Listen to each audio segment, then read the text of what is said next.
Welcome to the To Fight For podcast. I'm Jamie. And I'm Heather. We're offering you a seat at our table to join our conversations, which center on healing through reimagining hospitality in relationships. This season, we are focusing on building and maintaining authentic, healthy friendships. Our friendship has been through the ringer, but now it's stronger than ever because we chose to fight for it. Our hope is to inspire you to fight for yours. Hello, everybody. We are back. Hey, how's it going? Good. How are you? I'm doing pretty well. Yeah. I'm a little tired. I've been a single parent this week, a little while, because Josh has been gone. So that's always fun. Oh, yeah, fun times. You get to wear all the hats. Yeah. This, though, is our last episode for this series of friendship. Yeah, that's great. We really stuck it out there. We're still friends at the end of it. We are still friends. Yeah, so today we wanted to recall all of the things that we've talked about so far and kind of tie them up and wrap them up and put a bow on it and present a picture of what a beautiful friendship can look like. I think we've talked a lot about thus far in our previous episodes the things that can harm a friendship and the ways that we can overcome obstacles, how to initiate and carry out difficult conversations. And so I think today we want to quickly recap those key points, but aim them in the direction of sisterhood. Because I think as we view friendship, reorienting ourselves around that word, I think when I look at you, I do see a good friend, Jamie, but I see you as my sister. And you and I have shared that we grew up in a household with brothers and we have boys. So I think that word holds a very sacred meaning for you and I as well, because I never had a sister growing up, and there's a sacredness and depth of intimacy that is aligned with that word, sister.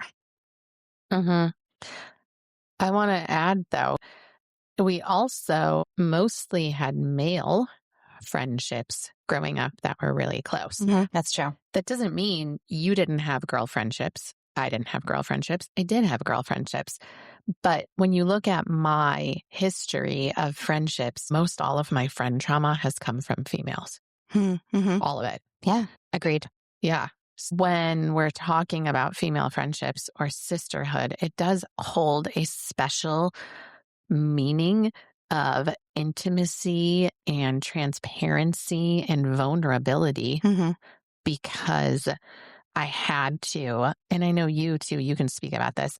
I had to put some of that aside as I was healing and growing because there was always this sense of you can't always trust females. They're going to stab you in the back. Where my guy friends growing up, they would just say the crap right to my face. They wouldn't stab me in my back. They would say, here you go. I'm going to give it to you right now. I'm pissed off at you. But fine, I guess you can come hang out with me, but I'm still pissed at you. Yeah. Yeah, that's so true. There was never any sort of threat of, ending a relationship or anything. Yeah. I can be real with my guys, always. There was always a security there. Yes. But there can be security in female friendships. I be. think that's what we've kind of hashed out these last episodes as we've explored the topics of envy and jealousy and narcissism and codependency, enmeshment. We've talked about all of these issues and what they can look like in a relationship when they go unaddressed, how they can divide, but how largely when we are looking at our friendships through our own lens of what we are bringing, what we're bringing to the relationship, but also what we are accepting, then we can start filtering through what we're responsible for and what other people are responsible for and start mending and healing and growing and moving that relationship into a healthy place. Yeah. That healthy place might look different for everybody, right? Yeah. Sometimes we have to take those friendships, and we've talked about this in the other podcast. Sometimes we have to take those friendships and we need to take a break from them, or they need to end. Mm-hmm. And sometimes we can have those conversations that will grow a friendship and change it Mm-hmm. because people are open to listening and not only changing their own behavior, but listening to how the other person is hurt or how they are feeling by the other person's behavior, which is Mm-hmm. really hard to do. Mm-hmm. I think as we kind of keep circling back to what we've talked about and where we're moving forward, and I have said this in every episode, but our posture is going to influence whether or not we are able to grow in a relationship or not. And we've talked about two postures thus far. We've talked about open arms, which communicates hospitality. Open arms towards someone communicates you're safe here. I'm providing a safety for you. You can be you here and you will be accepted. I'm going to love you for who you are. We might not see eye to eye on things, but my arms are open to you. There's safety here for you. And my expectation with these open arms is that you will open your arms and provide safety for me. Yeah. So that's a hospitable stance with two people. Mm-hmm. The other stance we talked about is a closed posture. So imagine someone standing with their arms crossed. You are not welcome there. That person has a wall up rather than a boundary. So there's not going to be safety there. And that's probably what we see when we have people who disagree in a particular topic, or someone who is really hard into their heart towards someone else. They're going to have a closed posture, and it doesn't really matter what the other person does. That person's posture is closed. So there will not be healing. Yeah. There just won't. No, there won't be, because they're not open to the healing, but they're also not open to listening to the other person. Right. I don't think that people shouldn't try. Correct. They should definitely still try to have that conversation, but don't be surprised if it is not reciprocated. Yeah. And so hopefully thus far, you are able to discern what an open posture looks like and what a closed posture looks like from people. There's a new one that Jamie and I have been talking about a little bit on the side, and it's a neutral posture. And there are times where we've found ourselves in social situations where we haven't necessarily felt closed off from a group of women who are talking, but we also did not feel invited in. So we didn't sense crossed arms, but we also didn't sense open arms. And so we decided just to call that a neutral posture. I guess you could imagine someone just with their arms at their sides. And I wonder if that's what we're experiencing more and more today, a neutral posture, even within friend groups. And with the multitude of the people that we know, it's a neutral posture. So we might hear someone say, I don't have any beef with that person, or I'm not against that person, but they're also not opening up their arms and saying, hey, you're safe to be here. Yes. Yeah. I want to share what that might look like. We have been talking about that on the side a little bit, about open posture and closed posture. But then the one day Heather and I were talking, but what happens if, here's my experience, is what I shared with her. And again, when we're talking, we're not sharing people's names. I'm just saying at this event, there was a group of women that were talking. And I'm going to be honest, I have no freaking clue what they were even talking about. It's not important. But they were talking in a circle, and I had walked up to them and I was like, hey, everybody, just kind of quiet, because I didn't know exactly, if they were having a serious conversation or not a serious conversation. And maybe one or two people just kind of turned and gave me a smile, and then they just continued talking. I was standing behind as like a window, not in the circle. So everybody's in a circle, and I'm standing behind the window of two other people. So nobody moved to let me in the circle. Nobody told me what they were talking about or drew me into the conversation. But I didn't feel excluded. I wasn't feeling, oh, these people are purposely saying, get out of here, Jamie. We don't want to talk to you. Mm-hmm. We're not including you.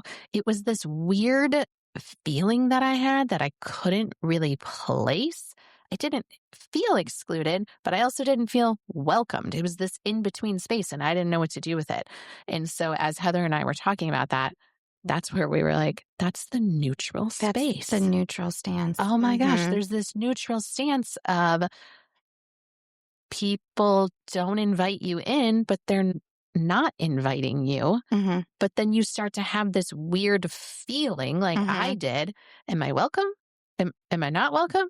I guess they just don't want to include me in the conversations. Then I just ended up walking away because I felt awkward Mhm. because I felt maybe I'm the one being weird. I don't know. Am I being weird because I like tried to join this conversation? Mhm.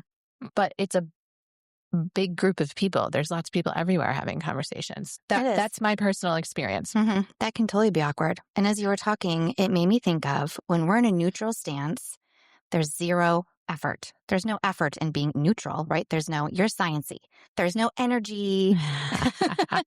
There's no energy in neutrality, right? Yep, no energy. But with an open posture and where you're creating hospitality, there is energy, there is effort. And so we're moving from literally nothing, no action, no effort, no movement of any kind into hospitality where there is an intentional effort being given towards everybody.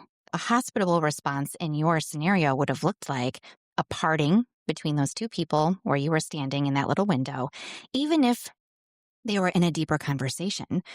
They wouldn't have had to recap the entire conversation for you, but they could have just parted a little bit, welcomed you in. A couple of them could have made eye contact.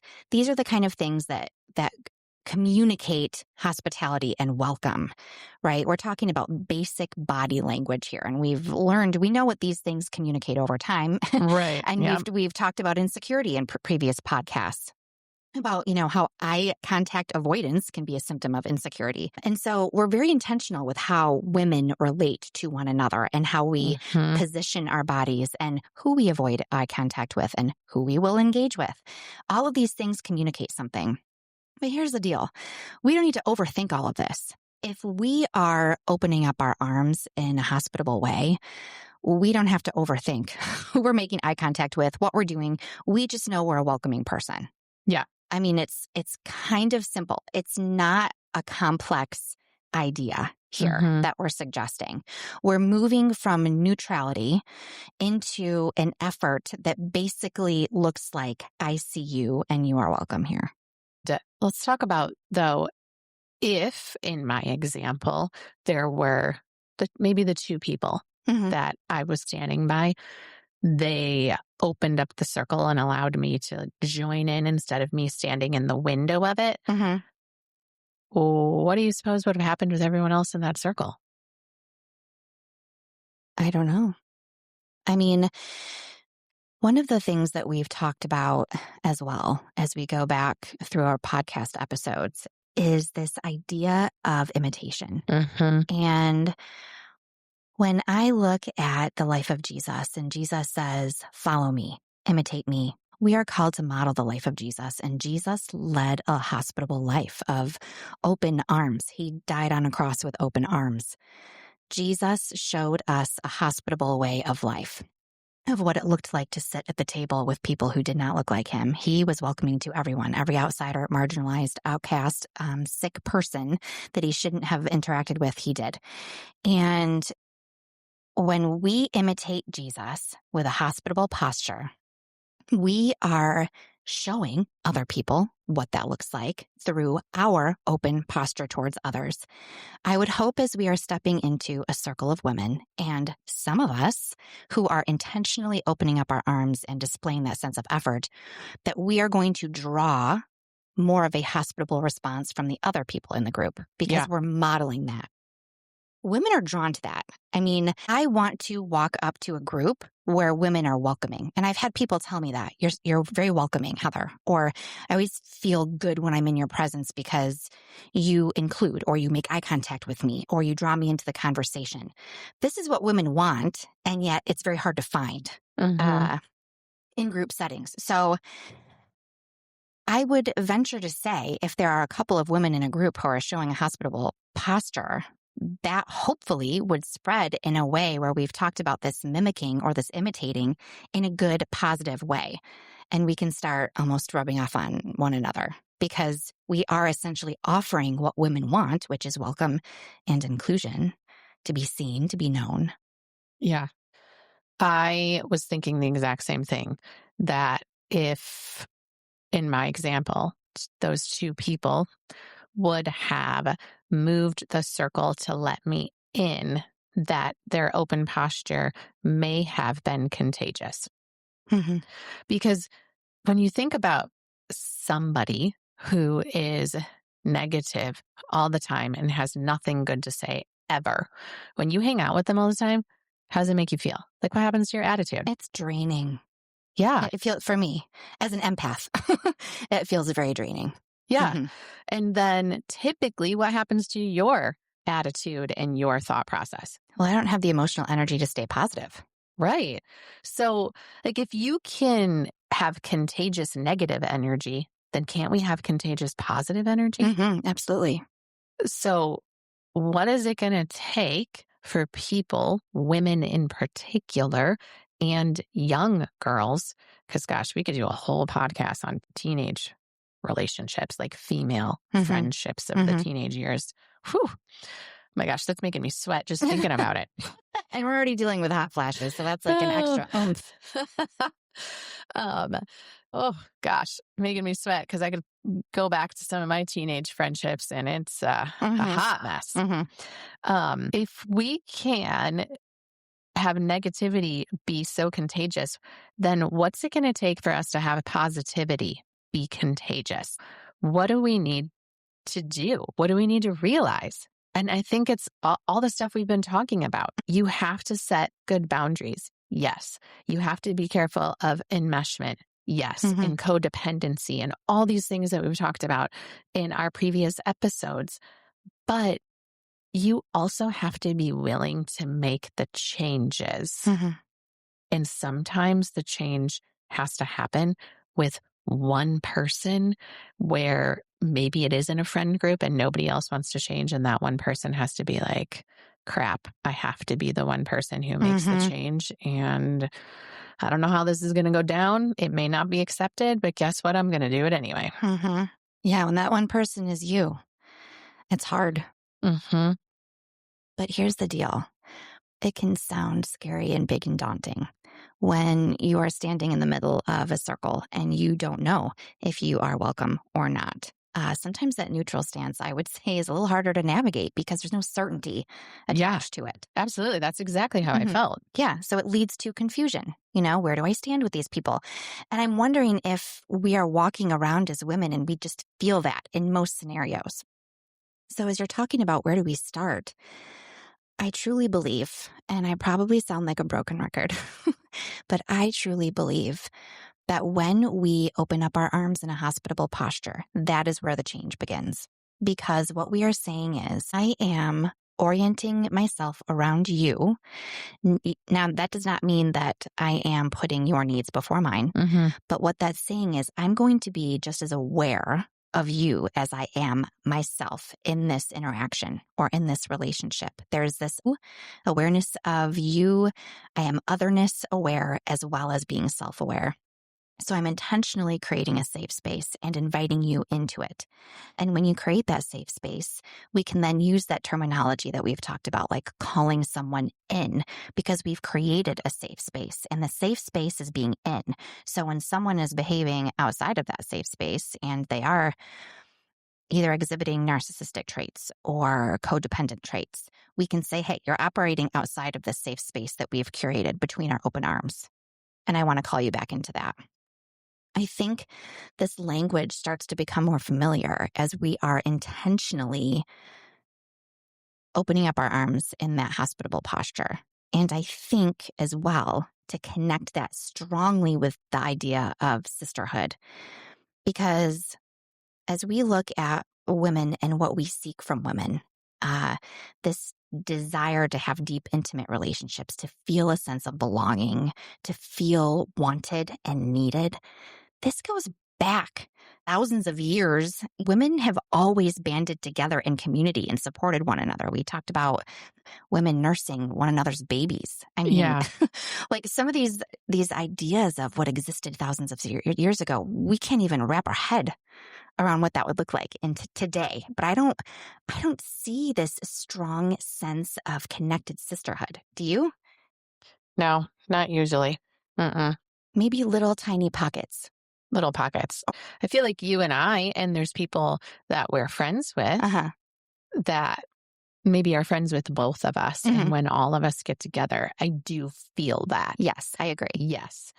But But do you sense that even if I'm seeing a woman that I don't know, or just a mutual acquaintance, or, let's say we're at a social situation, an event where there's a large group of women gathering, do we sense a sisterhood with one another? Or do we see one another as rivals, as so-and-so's best friend, or these three people belong to this friend group? We've drawn so many lines. oh, yes. So there isn't this sense of connectedness and true intimacy. Now, when I talk about sisterhood too, and you and I can relate to this both, we aren't talking about being best friends and like sharing our deepest secrets and, pains and hurts with every single person we know. Yeah. But a sisterhood can create this mindset, almost this refreshing mindset of there's safety here. So we're taking down the walls of rivalry and envy and jealousy and codependency and all of those things. And we're embracing almost a different way of viewing one another. We're almost plucking out the word friendship and saying, instead of friend, we're saying sister, and the sacredness that sisterhood brings. Because when we look at family, family is what Jesus describes the body of Christ, a group of believers. We're already family. So if we're operating within that family dynamic, then you're my sister, first and foremost. Mm-hmm. Any other lover of Jesus is my sister or my brother. And we talked about that in our last podcast with our husbands. Sister and brother, those are family dynamics. So automatically, you're not afraid to call out your husband or your kids, right? Like when you're in your family, you can say, knock it off. Oh, yeah. I actually did that this morning. Did it this morning with one of my boys. So the morning was a little rough this morning, but yeah, not afraid to do it. Mm-hmm. Not at all. Yeah. But yeah, we've encountered this fear in our female friendships. And I think with sisterhood, that removes that. It doesn't mean that there's not going to be uncomfortable conversations within family. But I think if we start kind of reframing this friendship word into a correlation with sisterhood, there's almost a greater sense of security. Like once you're a sister for life, right? Yeah. I have brothers for life. Like they're always going to be my brothers. So if we're looking at friends as sisters and brothers, there's a safety and security there, right? That we can confront one another in love. And I think that's part of this beautiful image that Jesus has created for us, that, hey, like I want you to feel secure in your relationships. Family can equal security. Mm-hmm. Healthy family. Healthy family. Mm-hmm. Yes. I want to share something really cool that I just learned that has to do with safety. And I was telling Heather about it. And you know how we have the fight or flight response. And I know now we've added, fawn and freeze to that. And actually, they're talking about a fifth one too. But so technically there's four, but let's just talk about fight and flight. Okay. There is this thing within friendships that offers this sense of safety. So you were just talking about safety, right? Mm-hmm. There's safety in sisterhood. So Mm-hmm. maybe we should take the word friend out of it. I do like that. We should be thinking of people as a sister. And would you just walk away from your sister? If the relationship's unhealthy, maybe. But you would usually try to fix that relationship before you walk away. Right. Which is what we've been trying to encourage people to do, what we've been talking about. Instead of walking away from a friend, draw them in and have these conversations. So in this fight or flight, what I learned was there's this other thing called tend and befriend response, which I thought was super interesting. And so unlike the traditional fight or flight stress response, some research from UCLA shows that women and girls are more likely to tend and befriend response when they are stressed. So what does that mean exactly? Tend and befriend. If I am stressed, I want my sisters to tend to me and befriend me. I want them to be drawn in so that they can sit in my discouragedness or my pain or my frustration, because then I don't feel alone. There's a relational element to our healing. Yes. The science behind it is crazy because, again, I'm so sciencey.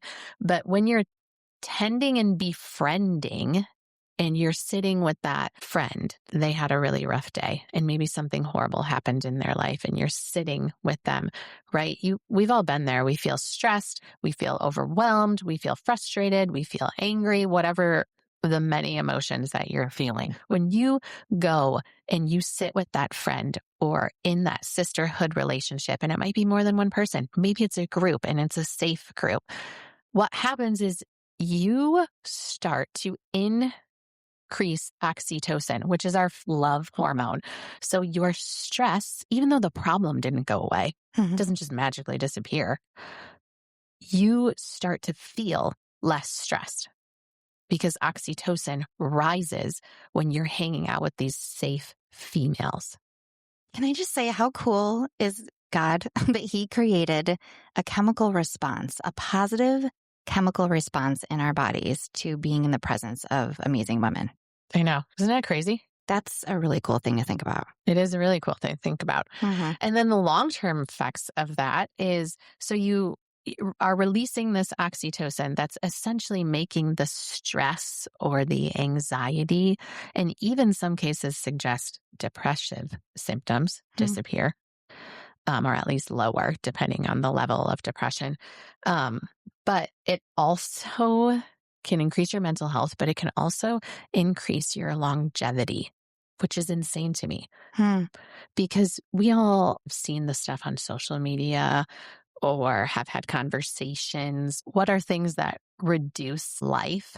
There's a multitude of things. However, one of the things, major things, is stress. So if you can have good female relationships and they're all helping each other, they're all caring about each other, they're all sitting in discomfort and tending to one another and befriending each other and saying, yeah, this does suck, but I'm going to help you at least carry some of this emotional burden. I can't fix your problem for you, but I can be with you as you try to figure out how to fix the problem. And I can sit in it with you. That can increase our life expectancy because it lowers our stress level. It's so crazy to me. I mean, I love science. Awesome. And maybe some of you are like, okay, whatever, Jamie, sounds good. But this is the stuff that gets me excited to talk about this stuff and relate it to science. I think it's just so awesome. It's super exciting. I mean, because what we're doing here, essentially, we're talking about the fusion between science and how we're physically wired and relationships. I mean, that's a pretty... I can't really wrap my head around that, really. Yeah. That we really are interconnected biologically. I mean, my biology can directly respond to yours. Yeah. And something that just popped into my brain was the example of when you hang out with people who are negative or kind of you feel like in a sense, they're sucking the life out of you, right? That has to do with mirror neurons, which is another crazy thing. Mm-hmm. And maybe we've mentioned this in past episodes, and maybe we haven't. I honestly, I don't remember. Do you remember? Mm-mm. Yeah, I can't remember. But we all have mirror neurons. It doesn't matter who you are. If you're sitting with somebody and they just have a sour look on their face and they're just mad, or you can sense their energy, and maybe you're somebody, you're not really empathic and you can't sense or feel that energy, your mirror neurons in your brain are still telling you they look really mad. So then you start to feel really mad. Maybe we'll use this example. If you're around somebody who's happy and bubbly all the time, I know someone like this, always happy and always bubbly. And even if she's having a bad day, it doesn't matter. She'll be like, yeah, I'm Mm-hmm. having a bad day. Mm-hmm. It's kind of been a crap day. And she says it with a smile on her face. And I'm like, oh, okay. Mm-hmm. What? So your day's been really crappy, but yet you're still smiling. But when I talk to her or hang out with her, I start to feel that positive energy, even Mm-hmm. though she's had a crap day, because my mirror neurons are mirroring what she's feeling and what she's saying. Mm-hmm. So the same thing is true of negativity. Mm-hmm. Yeah. Truth. It's crazy. I also thought about this though. I wonder if the reason you and I want you to speak to this, so maybe you need to process this for a moment. We have this tend and befriend response, maybe with some of our male friends, Mm-hmm. is because we don't ever feel threatened. So when we hang out with them, our oxytocin is always high because we Mm-hmm. don't have to be worried about how they're going to accept us, because they just call the crap as it is. Mm-hmm. And there's no beating around the bush. Mm-hmm. And maybe Yeah. that's why it's been easier to be friends with males or grow those relationships. Mm-hmm. There's a safety there. I think it goes back to, for me personally, I mean, I've shared some stories, my my lunch table experience in 6th grade, where I walked up and wondered why my friends had moved, and the one friend was like, "Well, we formed a new club," and I'm like, "Well, what's the name of the club?" And they're like, "The I Hate Heather Club." Yeah. So at a young age, I've had these experiences with girls just being mean, and this snipping, like one day we're friends, the next day we're not. And boys don't do that to one another. So over time, yes, my best friends in high school were guys. My best friends in college were guys. I always felt safe around them because they weren't just going to up and walk away. Mm-hmm. So I can absolutely relate to that. Feeling accepted and relaxed in a relationship where I don't have to fear being a certain way or saying the wrong thing. That being with guys just felt safe. I can't think of another word. There was safety there. Yeah. But we need those sisterhood relationships. We do. We absolutely do. Because there are things I can say to you or some of my other girlfriends that it's easier to talk with you all about it than talking with my husband. Mm-hmm. It just is, because you guys are more understanding or relatable because you've experienced the same things that I have experienced. Right. Well, and women are less likely to jump in and want to try to fix it like a guy's response. And as much as I love the support of my husband, when I'm talking and I just want him to listen and he's like, "Well, have you done this?" I just want to be like, "I've tried everything." Don't tell me how to fix it. Don't tell me how to fix it. I just need you to listen and be present in my anger or loneliness or frustration. Yeah. So, we need women because we are nurturing. We know how to tend to one another. We're nurturing by nature. And we do need those female friendships, deep, intimate sister kind of friendships. Mm-hmm. They're life-giving and they're sustaining. Yeah. And wouldn't it be amazing if our listeners out there who are younger, maybe in junior high and in high school, they start making these changes early to not make all the same mistakes that us adults more mature, not going to say older, Yeah, that's not a real word. more mature women have walked through. Mm-hmm. Hey, girls, start making the freaking changes now. Mm-hmm. Start calling each other in. Mm-hmm. And instead of having a closed or neutral posture, have an open posture and Mm-hmm. make the changes so that the upcoming generations don't have to walk through and have the pain that the rest of us have experienced in female friendships. Mm-hmm. Yeah, you are never too young to change. Mhm. Culture, oh, we can go on a whole tangent here. Oh, yeah. We decide what culture is. I mean, we either follow a trend or we don't. Right now, everybody's posting those caricature things. And I'm like, I am not jumping on that trend. I am not going to do it. I didn't do it either. I didn't do it either. Although they are really cute. I'm They like, are oh, very that's cute. so cute. But I didn't do it. Refuse to give in. I'm not going to do what culture is telling me to do. This is just. Which is who you are. Heather will see something online or I'll say, did you see this? Did you do it? And she'll be like, no, I'm purposely not doing it. I'm like, oh, okay. Yeah, of course you are. That's who you are. Yes. Mm-hmm. Nope, not doing it. Not giving in. But my whole point is, especially with the younger generation, and I love that you're calling them in right now to this conversation, that you are never too young to make a stand, to make a change. It doesn't matter how quiet our voice is or how small we think we are or how young we think we are. We can make a loud noise by our actions. And I want to encourage anyone listening that even if you think you have a quiet voice, or even if you think that you can't make a change, your love can be loud. It Mm-hmm. can be very, very loud. And it can look like open arms, Mm-hmm. where normally there are closed arms or neutral arms present. That kind of hospitable love can be loud. Yeah. Just like your shirt that you have on today. My Bob Marley shirt. Bob Marley has his face on there and it says Marley, one love. One love. Mm-hmm. Which is so funny that you have that shirt on today and this is what we're talking about. Uh-huh. I've thought about it multiple times as we've been recording, just waiting for the right time to bring it in. There it is. Boom, boom, boom. Uh-huh. I really hope that you can look at your friendships and start to think of them as a sisterhood or a sister.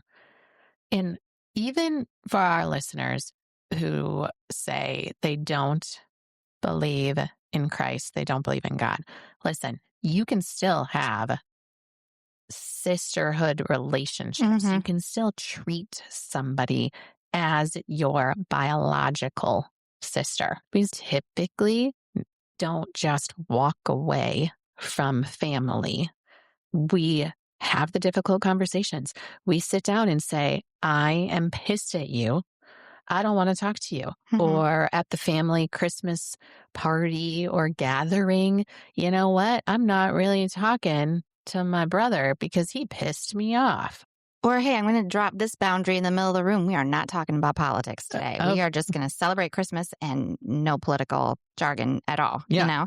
Yeah. Because that's definitely happened in my family stuff. You can do that regardless of your religious views, regardless of your political views, because we talked about politics a little bit in the last one, regardless of your stance on life, you can still have healthy sister-like relationships and friendship. I don't think I've ever met a woman who hasn't wanted that, or at some point where we haven't wrestled with loneliness.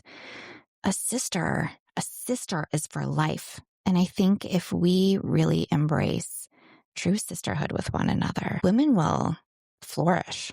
I mean, will we maybe stop seeking affirmation on social media if we find the women in our lives that we're searching for? Yeah. Wouldn't that be great if we stopped spending so much time on social media and actually sat with people? And we didn't have to search for ourselves or affirmation all over social media. Stop posting selfies and start spending time with others. The women's movement, the words are escaping me, when they started coming out about all of the sexual abuse, The Me Too the movement. Me Too. Thank you. Mhm. I forgot about it for a second. When that started happening, do you remember? And I know we just said get off social media. There are some really good things about social media, and this is one of them. Mhm. When that started to come out and happen, do you recall what that looked like on social media? It felt like solidarity. Mm, It felt like a sisterhood. Like, oh, you see me. Oh, you get me. I can relate to this. There was solidarity there. yeah.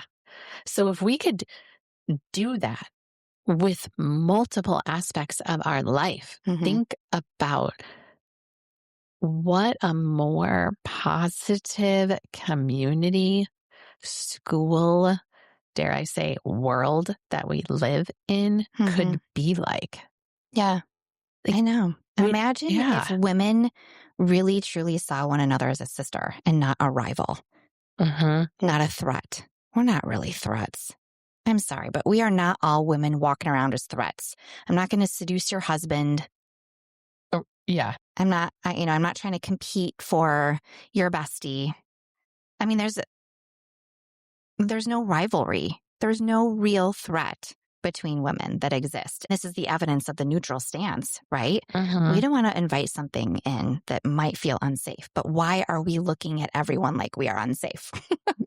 That's the Yeah. problem. It's how we see. If we're looking at someone as a sister, then we can open up our arms pretty easy. Yeah. I agree. Yeah. Why are we looking at people Mm-hmm. as if they're unsafe? We've already put this expectation, which in our cases, we can say from learned behaviors Mm-hmm. in our past, which means then we have to look at our past and we got to deal with that crap and we have to heal it. Mm-hmm. It doesn't mean Heather and I have forgotten. Have you forgotten the I Hate Heather Club? No, I probably still have dreams about that. Well, it wouldn't be a dream, it'd be a nightmare. It's Yeah, there. it's there. It's not going to magically disappear and go Yeah. away, Mm-hmm. but the feelings associated with it in the present moment are much different. Mm-hmm. Right.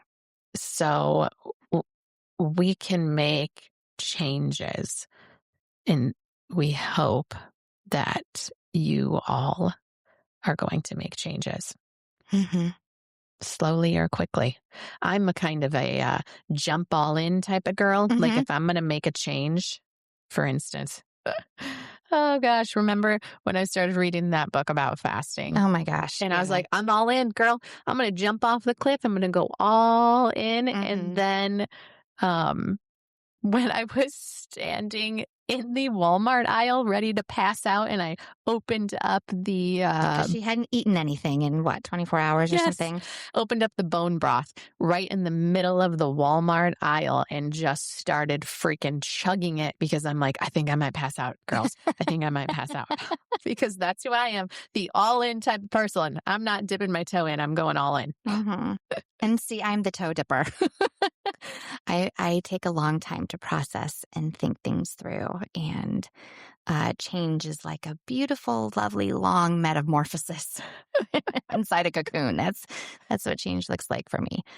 Both are beautiful, and I think that's where sisterhood really becomes something almost like a tool for sharpening one another, because your experience is true and real for you, and my experience is true and real for me.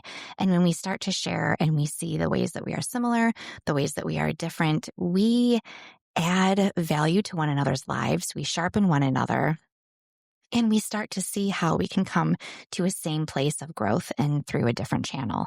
And I think what's beautiful is when we find that safe intimacy that we're seeking in sisterhood and we embrace the sacredness of it, there is a safety there to be different, to be who you are, and to know that you're accepted. We're all walking to the same place, right? We're forward. I mean, Mm-hmm. I'd rather do that with arms linked with people who are moving forward with me. And, when I trip and stumble, that my arm is already linked with another woman and she's like, no, it's okay. I'm going to help you back up. Yeah, pull you back up. Mm-hmm. Mm-hmm. Yeah. Yeah. Well, as we wrap this up, I do want to say, although all of these episodes have been about friendship, that doesn't mean we're done talking about friendship. Mm-mm. There are other things we want to talk about in relationships, right? Because we've walked through, as most people have, lots of different relationships with kids, with partners, with friends, with coworkers, whatever the heck it is. But friendship talk, they're going to keep coming back around. Mhm. But we do want to visit some other relationships that Heather and I have walked through and offer insight in how actually our friendship has made it easier to walk through those other relationships. Amen to that. Well, anything you want to add as we wrap up? Thanks for sticking with us for this first season. This was fun. Talking with Jamie, I'm sitting across my kitchen table from her, and we have our little earsets on and microphones, and it's fun because we're talking. You can hear our conversation. There's nothing scripted. We're just kind of throwing one thing at one another. And I think what I want to encourage anybody that's listening who is craving sisterhood or brotherhood, or brother sisterhood, whatever it is that you're seeking, it's attainable. And it might not look like what Jamie and I have, because relationships are going to look like who you are with the person you're in a relationship with. And it's attainable. You can have a beautiful friendship. And if that is something that you are craving, I just want to encourage you specifically to frame your sight and your thinking around your posture and ask yourself, what kind of posture are you holding? Because in any relationship, whether it's with a friend, spouse, partner, child, coworker, your posture is going to determine the kind of relationship that you have with a person. And that is the best place to start. Absolutely. Absolutely. Well, I want to end with, if you are not following us on our platforms, go ahead and follow us. Hit that like button so you know when podcasts drop. And we are going to take a little break from releasing some podcasts, but that doesn't mean we're not going to be releasing videos and things on our Facebook page. And Instagram. We are on Instagram. And sooner than later, we are also going to have our website up and running, where you can find information on our website. And for those of you who have been listening, we are going to put on there a free resource for you to pull up on your phone, print out off your computer, and take it to your girls' night. Take it with your sisters and have meaningful conversations that hopefully will draw you all closer into a more intimate relationship. Yeah. All right. That's a wrap for season 1, baby. Whoop, whoop. Whoop, whoop. That's a wrap. Peace out, people.